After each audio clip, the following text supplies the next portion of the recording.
देखिए ये आजकल जो है भारतीय प्राकृतिक कृषि पद्धति की बात चल रही है और निश्चित तौर पर देश का किसान इस समय संकट में तो है, चूँकि प्रत्येक फसल की उसकी उत्पादन लागत बहुत ज़्यादा बढ़ रही है।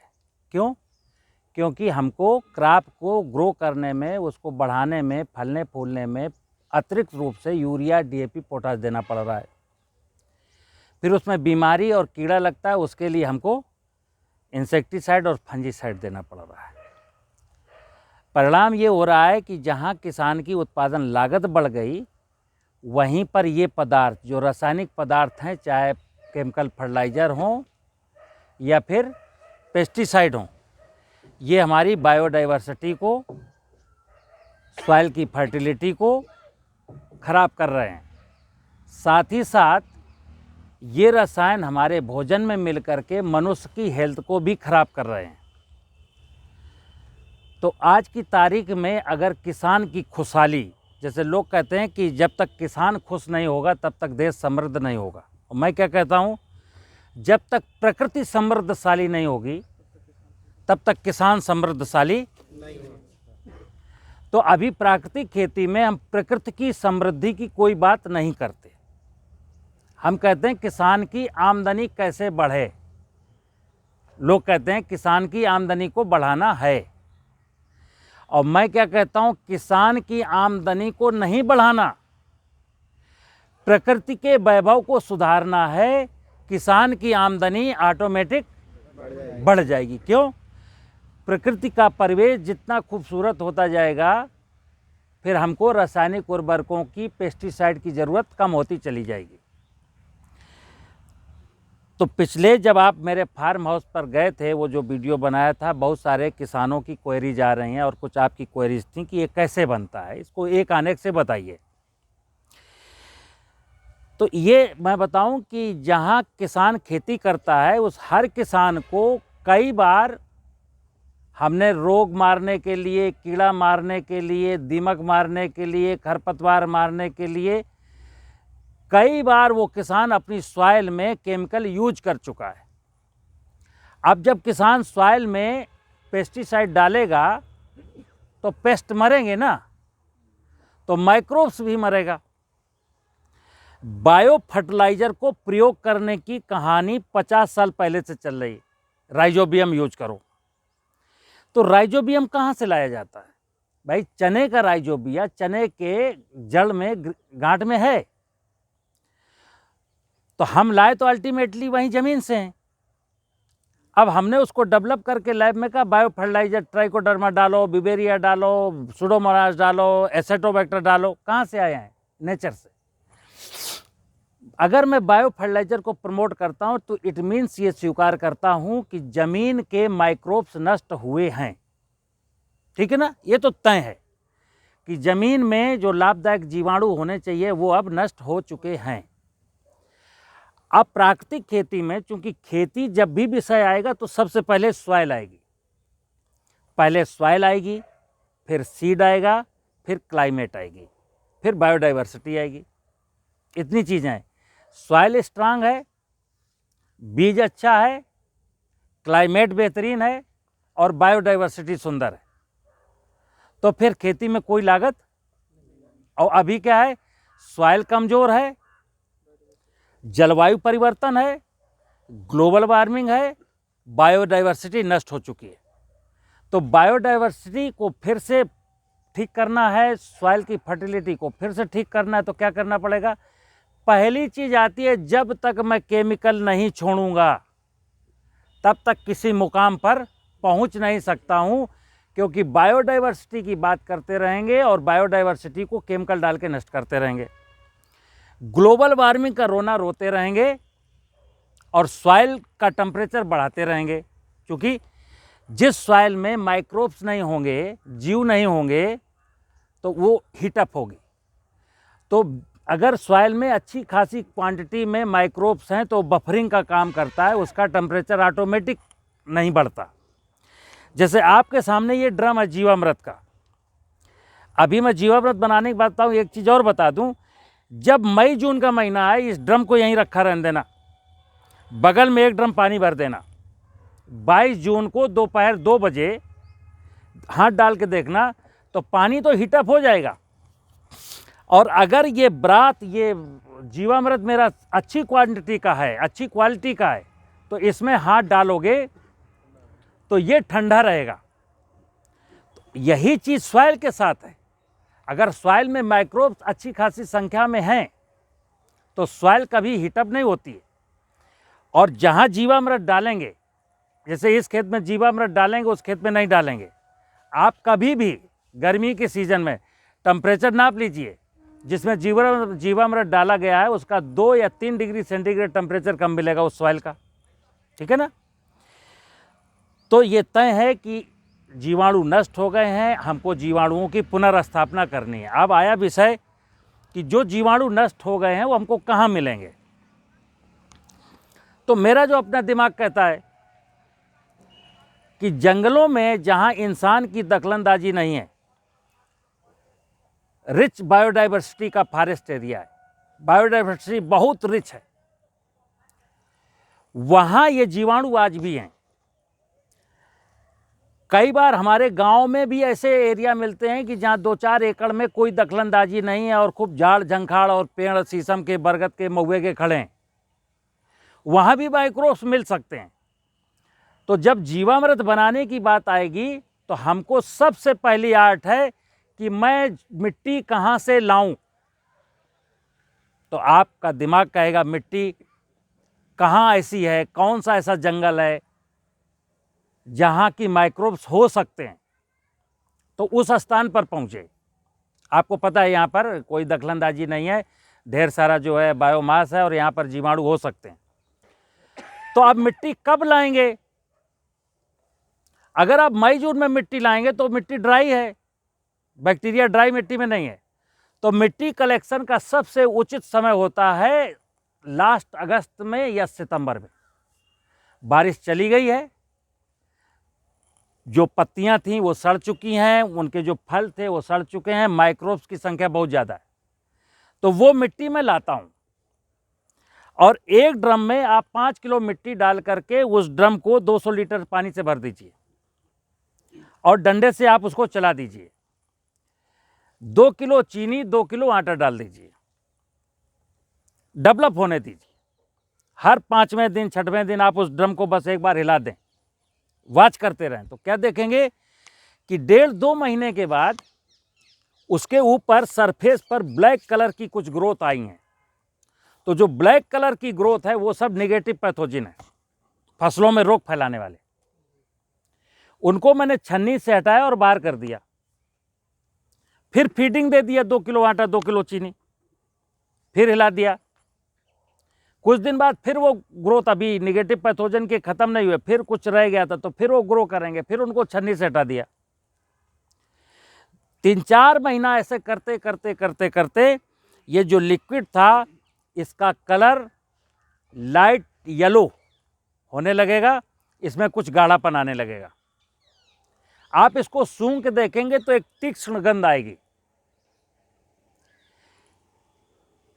बेसिकली 5 किलो मिट्टी में अगर बहुत ज़्यादा रिच क्वांटिटी में 10 की पावर 6-7 बैक्टीरिया थे तो ये ड्रम 3 महीने में भी 200 लीटर बीट कर मतलब कंप्लीट बन सकता है।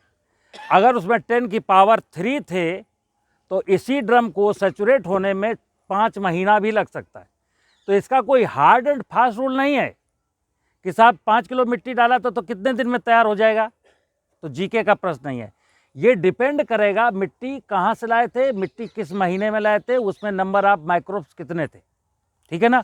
तो कभी इसमें कन्फ्यूजन मत करना कि आप तो कह रहे थे 3 महीने में तैयार हो जाता है, तो 3 महीने भी हो सकता है, 4 महीने भी हो सकता है, 5 महीने भी हो सकता है, 6 महीने भी लग सकता है, राइट। अब वर्तमान में जो जीवामृत की जो कहानी आपको सुनाई जाएगी, आप सुनेंगे कि 10 किलो गोबर, 10 किलो गौमूत्र, 1 किलो आटा, 1 किलो गुड़, आधा किलो चूना, 200 लीटर पानी।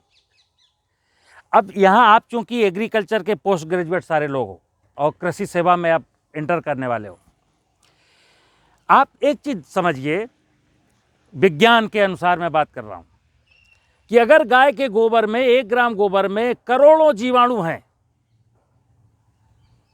तो हमें जंगल की मिट्टी ढूंढने की क्या जरूरत थी। मैं ये नहीं कहता गाय के गोबर में बैक्टीरिया नहीं होंगे, लेकिन जब कहते हैं उनकी बहुत संख्या रिच है तो फिर मैं मिट्टी क्यों लाया, फिर तो उसी से जीवामृत बन जाता। अब क्वेश्चन है कि तो फिर गोबर क्यों डाला जाता है। गोबर इसलिए डाला जाता है कि आटा और गुड़ डाल करके, क्योंकि अल्टीमेटली इस बैक्टीरिया को 5-6 महीने के बाद जब अच्छी क्वांटिटी में बन जाएगा, फर्स्ट क्लास जीवामृत तैयार हो गया, फिर इसको फर्दर आप खेत में भेजेंगे। अभी आप इसको आटा और गुड़ खिला रहे थे, ये हैबिचुएट हो चुका वो खाना खाने के लिए, तो मैं इसको ड्रम में भी गोबर खिला रहा था, क्योंकि खेत में जब जाएगा तो इसको गोबर खाना है, बायोमास खाना है, क्रॉप के रेजिड्यू खाना है। तो कहीं इसकी हैबिट 6 महीने में इतनी ज़्यादा चेंज ना हो जाए कि वहाँ जाकर के मर जाए, अपने आप को असहाय समझे, तो इसलिए इसमें गोबर डालना है। ठीक है ना। हमको जीवामृत का वर्तमान जो तरीका है कि 200 लीटर पानी, इतना गोबर, इतना मूत्र, इतनी मिट्टी, इतना आटा, इतना चीनी फॉलो करनी है, लेकिन उसमें एक विज्ञान है। वो विज्ञान ये है कि ये माइक्रोब्स, आप समझिए, वर्तमान में कहते हैं कि इसी से घन जीवामृत बना करके खेत में बिखेर करके जुताई करिए, फिर इसके बाद इसको 1 ड्रम 200 लीटर 1 एकड़ खेत में नाली के द्वारा बहाइए। अब यहाँ आपको फिर समझना है, अगर हमने बेनिफिशियल माइक्रोब्स को अच्छी ढंग से सॉइल में इनोकुलेट कर दिया है 1 टाइम, तो हम इसका इनोकुलेशन फिर क्यों कर रहे हैं। कई बार इसको लोग कहते हैं इसका स्प्रे कर दो, तो इन बेनिफिशियल माइक्रोब्स को लीफ पर स्प्रे करने का क्या मतलब है। ठीक है ना, क्योंकि ये सॉइल में ही वर्क करेगा, ये लीफ में वर्क नहीं करेगा। तो ये मोटी मोटी बात है कि ये जीवामृत इसलिए बनाना है, ये बनाना बहुत ज़रूरी है, किसान को सिखाना बहुत ज़रूरी है, और ये प्राकृतिक खेती का पहला सूत्र है। मैं बार बार कहता हूँ कि जीवामृत प्राकृतिक खेती नहीं है, जीवामृत प्राकृतिक खेती का एक भाग है। प्राकृतिक खेती में और बहुत सारी चीज़ें हैं, जैसे हमको ये समझना है कि जीवामृत मैंने भूमि में घन जीवामृत डाल दिया, गेहूं बो दिया, कुछ दिन के बाद गेहूं में हमको कुछ पौधे सूखे मिले 2% 3%, हमको चिंता हुई, किसी ने कहा तुम्हारे खेत में दीमक लगी है, तो हम घबराए और दीमक मारने के लिए क्लोरोपाइरीफास डाल दी। अब ये क्या किया आपने, तो एक बार जब माइक्रोब्स का इनोकुलेशन कर चुके हैं तो फिर मुझे ध्यान रखना है कि फर्दर ये माइक्रोब्स मरने ना पाए, नंबर 1। नंबर 2, एक किसान क्या जैसे अभी 50 सालों से यूरिया डीएपी डालते ही चला जा रहा, बंद होने का नाम नहीं हो रहा, उसकी मात्रा बढ़ रही। अब अगर किसान ने इनके मरने की घटना को नहीं समझा तो फिर क्या जिंदगी भर ये ड्रम का जीवामृत बना बना के नाली के माध्यम से डालेगा। नहीं, ये प्राकृतिक खेती नहीं है। प्राकृतिक खेती ये है, समझ अगर लिया तो ये जीवाणु मरते क्यों हैं, तो 2 ही रीजन है मरने के, या तो ये केमिकल से मरेगा, या ड्यू टू टेम्परेचर, खेत की मेड़ पर कोई पेड़ नहीं है और गर्मी मई जून के महीने में सॉइल तपेगी, और जैसा कि सब लोग जानते हैं 40 डिग्री सेंटीग्रेड के बाद माइक्रोब्स डेड होने लगते हैं, ख़त्म होने लगते हैं। तो मई जून के महीने में तो सॉइल का टेम्परेचर 56 पहुंच जाता है, 60 तक पहुंच जाता है, तो ये कैसे जिंदा रहेंगे। तो खेत की मेड़ पर छायादार नीम का, शीशम का, जामुन का, बरगद का पेड़ होना जरूरी है, क्योंकि अगर 4 कोनों पर 4 पेड़ खड़े हैं तो बीच का मर जाएगा, पेड़ों के नीचे जीवाणु जिंदा रहेगा, जुलाई में बारिश होगी, टेम्परेचर डाउन होगा और बैक्टीरिया माइग्रेट करके पूरे खेत में फिर फैल जाएगा। अब किसी का कोई प्रश्न हो तो पूछो हमसे। सर, प्रयोग करने की विधि क्या है। अब प्रयोग करने की, वेरी गुड, प्रयोग करने की विधि है, चूंकि ये ड्रम का लिक्विड अगर हम इसको स्प्रे करना चाहते हैं तो लेबर लगेगी, टाइम लगेगा। तो क्या करेंगे, जब ये हम महसूस करते हैं कि इसमें 10 की पावर 8 या 10 की पावर 9 तक बैक्टीरिया डेवलप हो गया। तो ये जो एक ड्रम है ये 10 एकड़ ज़मीन के लिए सफिशियंट है। बस इसका घन बनाना है। घन घन मीन्स 1 कुंटल गोबर लीजिए, उसको सुखा लीजिए धूप में, फिर इसका 20 लीटर लिक्विड उस गोबर में मिला दीजिए, 1 दिन भर के लिए छाया में रख दीजिए टाट से ढक करके, और बेहतर होगा कि मिलाते समय फिर इसमें 2 किलो गुड़ डाल दीजिए इसी लिक्विड में, और 24 घंटे के लिए आप रख देंगे। फिर सुबह इसको बिखेर करके खेत की जुताई कर दीजिए। चूंकि ये जो 1 कुंटल खाद खेत में बिखेर करके जुताई करना ये सबसे आसान तरीका है। इसका सिंचाई नाली के साथ बहाना या स्प्रे करना, इसका कोई साइंटिफिक मतलब नहीं रह जाता है। तो इसको कैसे डालना है? 20 लीटर लिक्विड लीजिए, 1 कुंटल गोबर में मिलाइए। अब आप कहें गोबर क्यों सुखवाया? गोबर इसलिए सुखाया क्योंकि ड्राई गोबर है तो 20% मॉइस्चर अब पहुंचाया मैंने, अब वो बिखेरने लायक है। अगर गोबर में पहले से 15-20% नमी थी और 20 लीटर ये मिला दिए, यानी 40% नमी हो गई, अब आप उसको बिखेर नहीं पाएंगे। और किसी का कोई क्वेश्चन? 1 कुंटल सर ये गीला गोबर है, सूख जाएगा? मैंने बताया ना, 1 कुंटल सूखा गोबर, गीला लाए थे 1.5 कुंटल, सूखने के बाद हुआ 1 कुंटल। कितने क्षेत्र के लिए सर 1 कुंटल? 1 एकड़। ये इस ड्रम में जो 200-250 लीटर लिक्विड है वो 10 एकड़ जमीन के लिए पर्याप्त है। अब एक प्रश्न आता है, अगर जमीन में ऑर्गेनिक कार्बन आपका 0.2, 0.3 है, तब आप रबी में चना की, मटर की, सरसों की खेती करेंगे तो आपको यूरिया, डीएपी, पोटाश कुछ भी नहीं देना पड़ेगा। लेकिन अगर आपने कहा कि मैं गेहूं की खेती करूंगा तो यूरिया की पहली टॉप ड्रेसिंग करनी पड़ेगी। क्योंकि फिर बता दूं, ये कितना भी अच्छा फार्मूला हो, अगर मैं किसी किसान को बताता हूं और उसकी ईल्ड घटती है तो वो पूरा एनालिसिस इतना नहीं समझता कि मेरी सॉइल की फर्टिलिटी बढ़ गई है, मेरे भोजन का टेस्ट बढ़ गया है। वो एक ही चीज़ देखता है कि 30 कुंटल होता था, 20 कुंटल हुआ, 10 कुंटल का लॉस।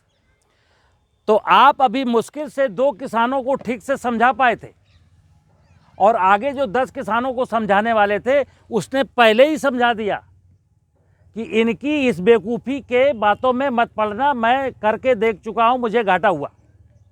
क्योंकि अल्टीमेटली हर व्यक्ति के दिमाग में है कि एक्चुअल फ़ायदा माने यील्ड। अब सॉइल की वैल्यू बढ़ गई, ये दिखने वाली चीज़ नहीं है। भोजन का स्वाद बढ़ गया, ये दिखने वाली चीज़ नहीं है। उसको तो इतना ही लगता है 30 होता था, अब 20 हुआ। तो मुझे कोशिश करनी है किसान को कि उसकी यील्ड ना घटने पाए। तो अगर मैंने 1 यूरिया की टॉप ड्रेसिंग करा करके और 30 कुंटल का 30 कुंटल मेंटेन कर दिया और उसकी डीएपी, पोटाश, जिंक बचा दिया, तो क्या वो आपका प्रचारक बन जाएगा? फिर वो प्रमोट करने लगेगा, अरे भाई साहब मेरी तो डीएपी भी बच गई, पोटाश भी बच गया, जिंक भी बच गया और कोई रोग भी नहीं लगा। अब आप पॉजिटिव दिशा की ओर चले। अगर 2 किसानों को ऐसा करवाया और उनको लॉस हो गया तो नेगेटिव शुरू। और किसी का कोई प्रश्न? सर ये बुआई के कितने दिन पहले इसको डालना चाहिए खेत में? देखिए, जैसा मैंने बताया कि ये माइक्रोब्स, इसके अंदर ना नाइट्रोजन है, ना फास्फोरस, ना पोटास है। ये तो सॉइल में जो बायोमास पहले से पड़ा हुआ है, बायोमास, कार्बनिक पदार्थ, ठीक है ना, उसको खा करके, सड़ा करके ह्यूमस में कन्वर्ट करेगा। तो हम जितना जल्दी हो, अगर आपके खेत में नमी है और गेहूं बोने में अभी 1 महीना है और खेत में नमी है, खेत खाली है, तो 1 महीना पहले डालेंगे तो जैसे मैंने कहा ना, यूरिया की 1 टॉप ड्रेसिंग, तो हो सकता है यूरिया की आधी टॉप ड्रेसिंग करनी पड़े। क्यों? इसने बायोमास जो था उसको ह्यूमस में बहुत कुछ कन्वर्ट कर दिया। एज पर अर्ली, जितना अर्ली हो उतना जल्दी डालो, बस सॉइल में मॉइस्चर होनी चाहिए। और किसी का कोई प्रश्न? बंद कर दो।